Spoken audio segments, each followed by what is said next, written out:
Ultimate Fighter Season 27, Episode 7. Recap. What's going on, man? Um, Much. Same old, grinding every day. Same old, man. You're at the gym. You're doing your thing. Yeah, Uh, waiting for class to start in like an hour. So I got like an hour of a quiet gym. well, if the gym is too quiet, then that's not a good thing. I should be hitting the bag. Well, I saw Yeah. you moving around a little bit, so it seems like your knee is getting better. Yeah, man. My progress has been going like super well. Um, like I'm way ahead of schedule of what I should be, and my specialist, my physio, everyone's like really impressed, and I'm still taking it slow. I'm a bit hesitant on what I'm doing. Like when I'm hitting pads and stuff, I'm trying not to jump around and I'm trying not to move my feet too much. But it's a big improvement on how I felt like 4 weeks ago, and then 4 weeks before that. It's just every day is getting a little bit better and easier. So that cut wasn't as serious as that What is cut. that? That cut on your knee wasn't as serious as it was meant out to be, huh? Oh no! It's like it was serious, and that's why it's gonna get like you guys will see what happened to my knee, and you guys will see like the surgery that I had to have on my knee. So it was as serious as it could get with my knee. You know. Speaking of So yeah, injuries, man, like your opponent that he fought and his foot was all jacked up in the beginning of the show. They showed it on the episode, but then what's more serious than that was his like concussion symptoms, right? So could you talk about that? Like how was the environment in the house, man, with him kind of having these symptoms? it was a downer. Um, I know for me, like it was pretty hard to like kind of see that because it's a side of fighting that like we see on our part. So like if that happens to one of my students, I see that, but we never see the damage that we cause to our opponents or the damage that we could mentally do to our opponents sometimes too. So it was tough to kind of see that. It brought everyone's mood down because Ricky was a real nice guy as well. He was a good friend of mine in the house, and then someone who genuinely wouldn't wish bad upon you to see them in that state. Like he couldn't talk at times. Like he had to stay in his room because the loud noises that we would make would be ringing in his ears. He couldn't look at light. He couldn't do interviews for the first few days. The crutches, it wasn't even his foot. Like after a while, that was hurting. The crutches were just helping him kind of walk around because it just felt like the whole room was spinning. And it's a scary side of the sport, which I don't think was like not enough of how serious it was, or maybe we just took it really serious. Was shown in the show. Like I said, that was going on for like maybe a week. That first week until he got ruled out. I think it was like 4 or 5 days later he got ruled out. That was a scary couple days because you never know. And if you hear the advice of all the fighters, like Luis is saying it, Tyler is saying it, Joe is saying it, I'm saying it, it's not something to mess around with. Your brain is not something to mess around with. Taking hits to the head, like it is a serious sport and people are going to get hurt, but you need to be able to give yourself that time to recover. And then some people take the shots better than others. And I don't think that was really the case with Ricky. I just think that, he took one too many in that fight that, luckily for him or like luckily for everyone else, he didn't take one shot too many. You know what I mean? Like he took what I had, and when every time I threw a punch, I threw it to try and explode his head. That's how I throw it. But yeah, I didn't like seeing that. It did bring our mood down. It did make me feel super guilty in the house. There was a few times, and watching back on it was kind of hard. Like I had this sick feeling in my stomach when I was watching it back, because like I said, we go in there with a kill or be killed mentality, but at the same time, especially someone you've been living with and you've been spending time with, you don't want to see serious injury or serious harm done to them. So that kind of sucked watching back on it. But Ricky's a tough guy, and he'll get past it. Yeah, it is terrible, man. But you just don't know, like, what the ill effects are yet. Like, is he okay now? Have you talked to Ricky now? Because that was like months ago, right? I spoke to Ricky. I've spoken to his manager. Like, I've kind of just like checking up on him and stuff like that. I don't know too much about like exactly because I'm not there. Obviously, I just kind of go off what I hear. But he's still probably dealing with some issues because things like that you don't get over them in a week. And mentally they can have an effect on you as well. Physically at the start, like internally and externally as well, they can have like an effect on you.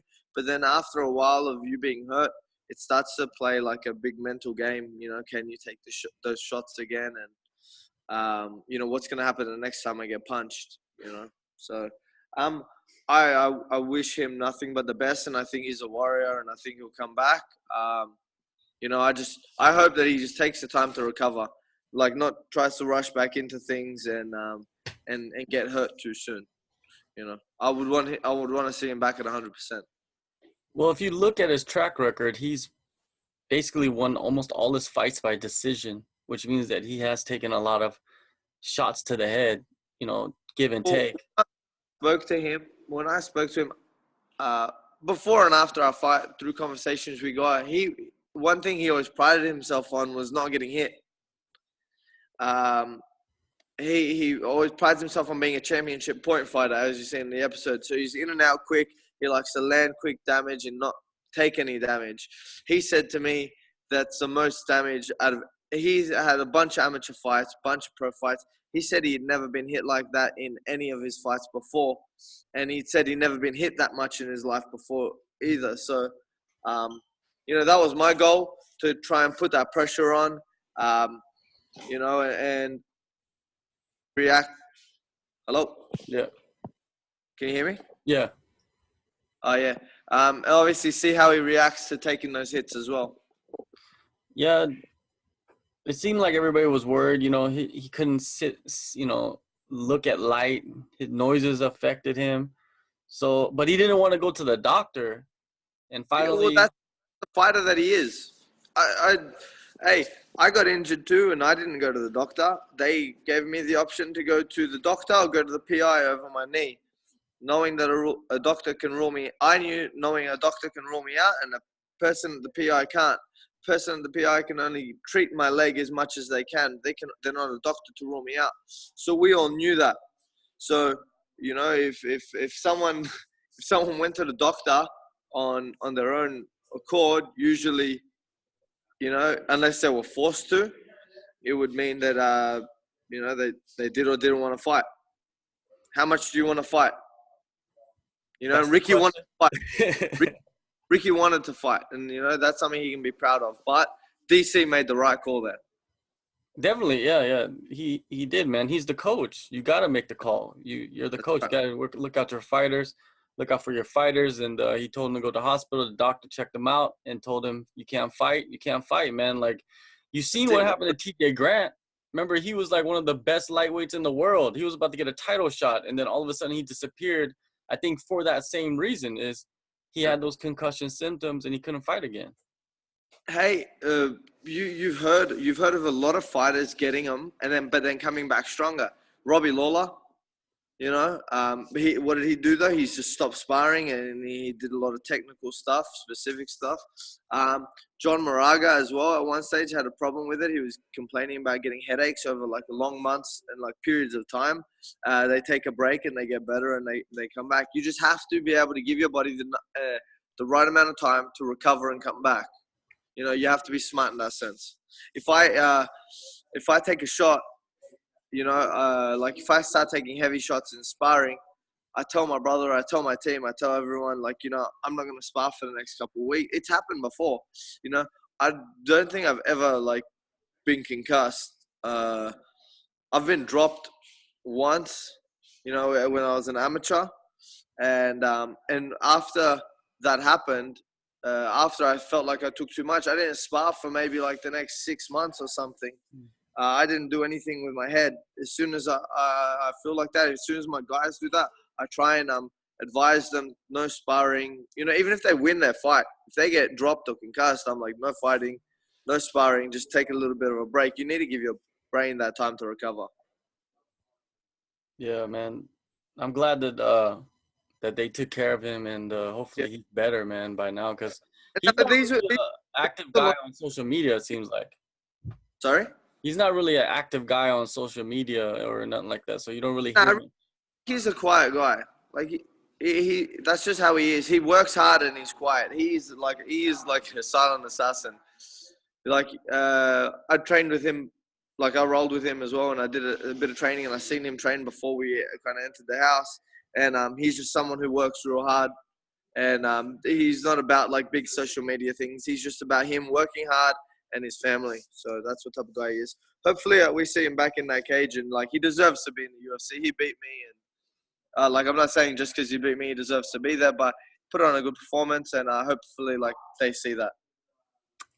Yeah, it leaves a lot of spots open, man. There's like it's in limbo. That's what's weird about this episode, this season right now is usually they come in right away, but this time there's all these spots open, but nobody's filling them yet.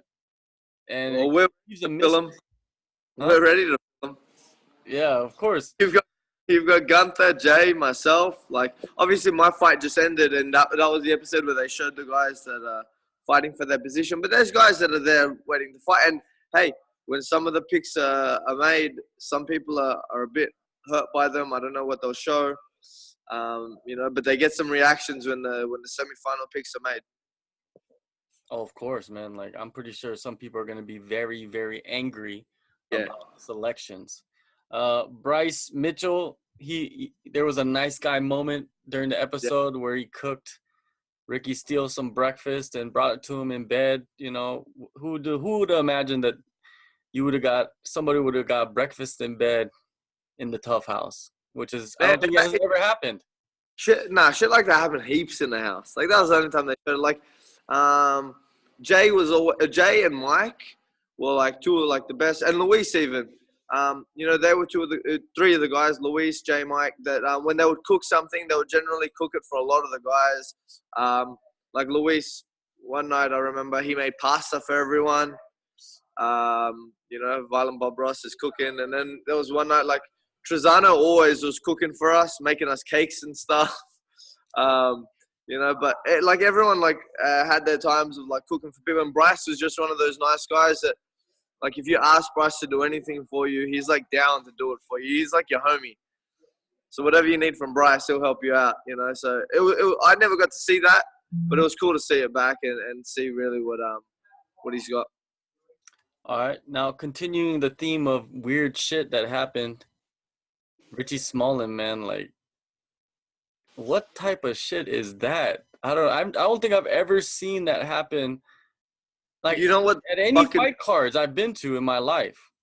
Never, man. Okay, I've had some weird shit happen before a fight, like people pulling out and stuff like that. But I've never seen anything like what I just saw in the episode because I didn't get to see Richie. I walked into the back. You see at one stage in the episode, I come in, I'm like, man, I'm hearing Richie's got cramps. I'm an idiot, right? So I walked into the back and I heard Stipe, DC, and like two other coaches. They're like, not arguing, but they're like, hey, what do we do? And then DC is like, hey, he's got cramps. What do you want me to do about it? Like, it is what it is, And then like I got told to leave. Like I kind of walked into a section where I wasn't, and they were like filming, and I wasn't meant to walk in. And I'm like, oh shit! Like we were meant to be in the other room. So I went back into the other room, and as I walked back, all the guys are there, and they're like, we were waiting for the fight to start, and there was like a bit of a delay. If there's ever a delay on the Ultimate Fighter, something's going wrong. So the guys were like, hey, what's going on? And I'm like, man, I don't know. I think Richie's got some cramps in his stomach or something. I thought something must have gone wrong with like the weight cut, the rehydration. So if someone said cramps, I thought of maybe like pain in your stomach or something. I didn't think like actual cramps in your calves. Like I'm just stupid. But yeah, so I heard that. everyone started obviously speculating about what the fuck's going on. And then we find out that his like calves were locking up uncontrollably, and we never seen any of it, and we've seen it now on the show. But he got diagnosed, and it was like a super serious problem. I hope they show it in the next episode. But like it was life threatening. Like I'll tell you that much. It was actually life threatening, and it wasn't one of those things like, oh, my cramps went away and I'm better at night or I'm better the next day. He was fucked up. Like, Richie was fucked up for the rest of the time that he was there. You know, and, like, it's another one of those things like Ricky. You wonder if, like, he's back to 100% health yet. You know, but Richie's one of the guys that I do speak to more often. Richie, I spoke to him, like, a couple of days ago. He always messages me, and I always message him, and just to check up. And, yeah, he seems to be in, like, super good health. He's saying, you know, he's back to 100%. He's back to looking after his body, and he's training. And I seen a photo of him training this morning with Conor McGregor, so that was cool. Yeah, it must have been shitty to be in the house for that many weeks. It was. And not have any problem. Did he have any problems up to that point? None. No problem at all. He was like, you see an episode, he was saying he was running every single morning. You know, he was running for hours and hours. I think his body was just overtrained. That could be a possibility. That running. And it's another one of those things, like I said last week, I dieted for too long. I think a few of us like went a little bit crazy. I think Richie overtrained, and that's why that happened to his body. Could it be like a combination of overtraining, running too much, the nerves getting to you? Yeah. I think the nerves play a big part about it, you know, because I think a lot of people expected Richie to win that fight. I think Richie expected to win that fight. I personally believe that it was going to be a very easy fight for him. But I think everybody believed that it was going to be an easy fight, because everybody that was talking about his opponent, Allen, everybody's like, oh, you know, when you train with Allen, they don't want to say nothing bad about him, but they're saying like maybe he's one of those guys that fights better than he trains. I was hoping one of those. I said it in the episode. I was like, oh man, I think he fights better than he trains, but like for his sake, we'd hope so. He's a super tough guy, but and like, you know, he was a physically strong guy. You know, he'd work hard, but that was it. You know. Wait, I gotta open up the front door. 1 second.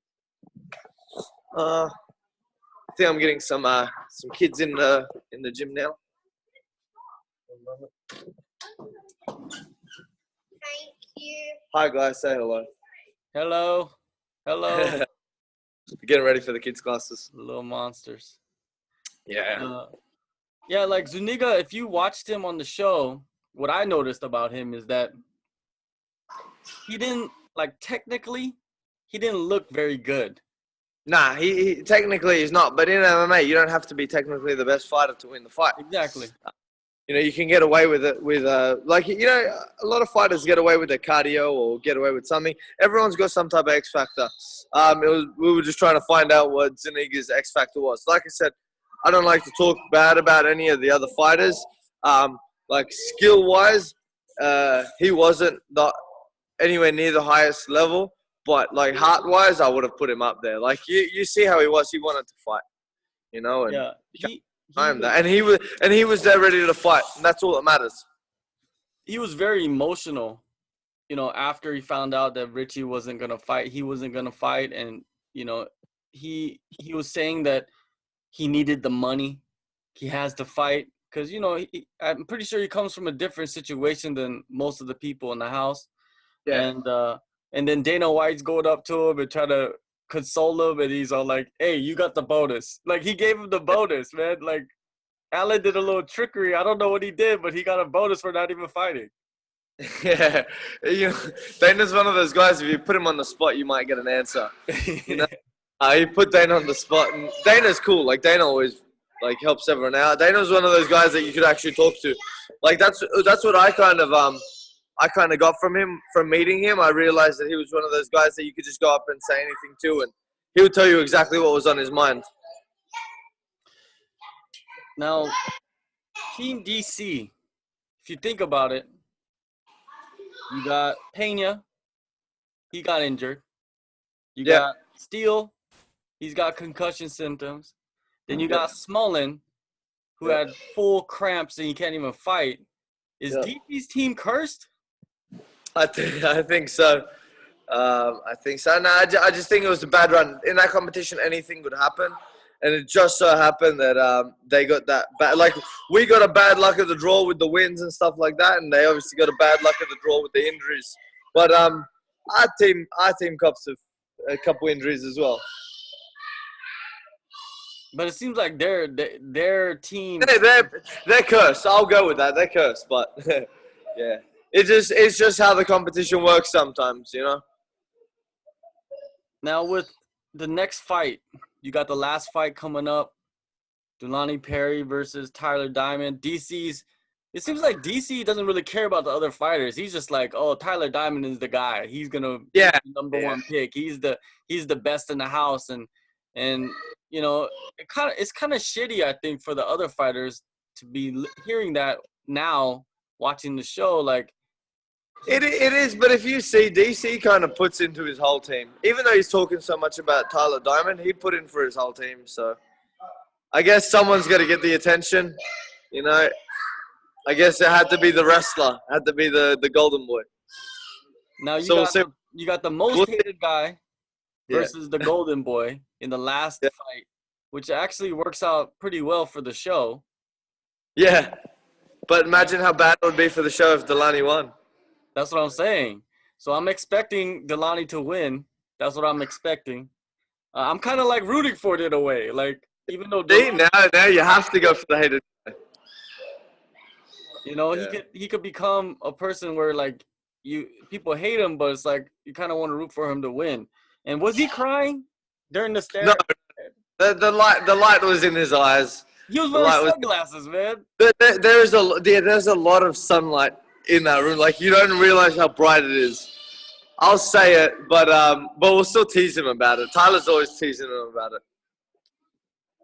Yeah, he was wearing sunglasses. He was dressed up for the stare down. He's dressed up for other people's weigh-ins. But there is going to be a new Dulani on the next episode, Dulani 2.0. This will be the most exciting person on The Ultimate Fighter. No, I saw him in the background during this episode. Who? Dulani 2.0. Did you? Yes, he was sitting down on the bench. You noticed that? You noticed that? I was trying to see if anyone else noticed that. There was somebody back there, so I saw somebody dressed up kind of similar to Dulani, but more extreme. Yeah, way more extreme. You guys will see that on the next episode. It'll be fun. So what do you think about this fight? Dulani, what kind of strengths does he bring into this matchup? Dulani's awkward. Dulani is a lot craftier than what people give him credit for. He kicks hard. And because of that karate, he's got the longest reach in the house. I think he had like a 77-inch reach. You know, he had a stupid long reach. He's got super long teep kicks, super long, like, hard kicks as well. He's a purple belt in jiu-jitsu. He doesn't have very, very good wrestling skills, and his jiu-jitsu for MMA is a little bit different. But he does have skills.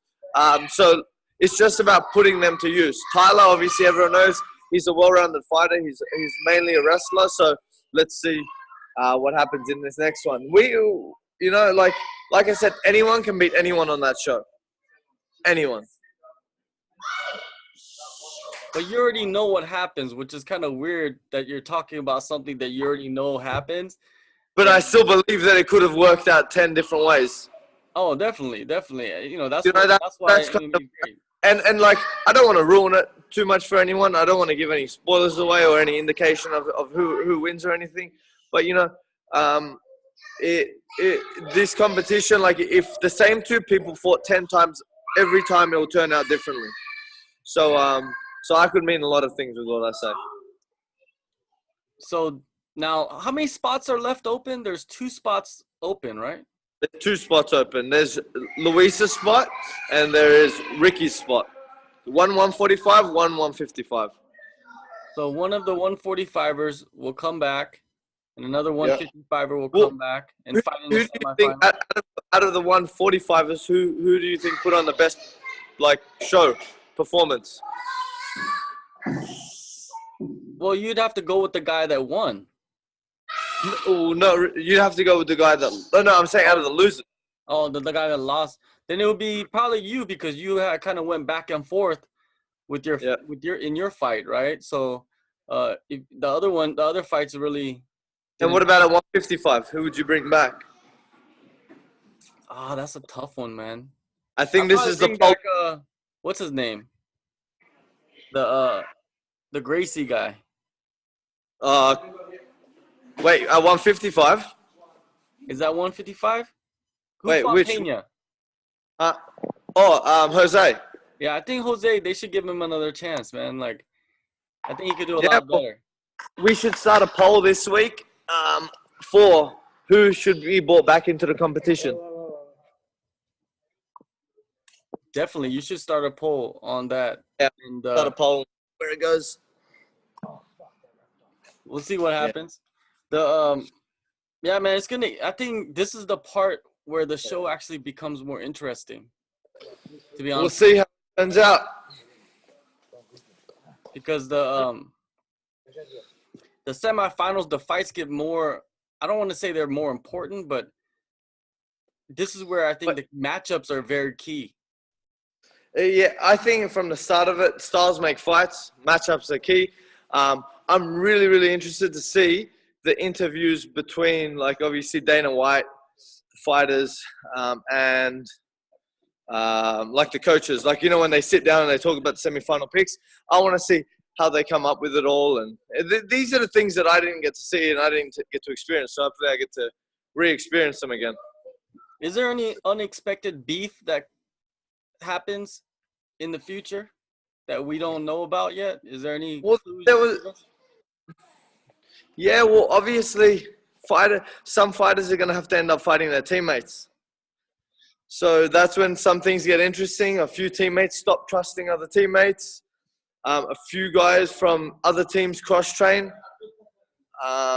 You know, so that starts to play into it as well. So basically, Alan Zuniga is training alone. Why? Because no one can understand him? Nah, Alan trained. Alan had a translator there with him the whole time. Oh, was he part of the team? The translator? Yeah, he was one of our coaches, Gustavo. Ah, okay. He was an assistant coach. He trains at Extreme Couture. He's a bantamweight, super good fighter. And yeah. All right, man.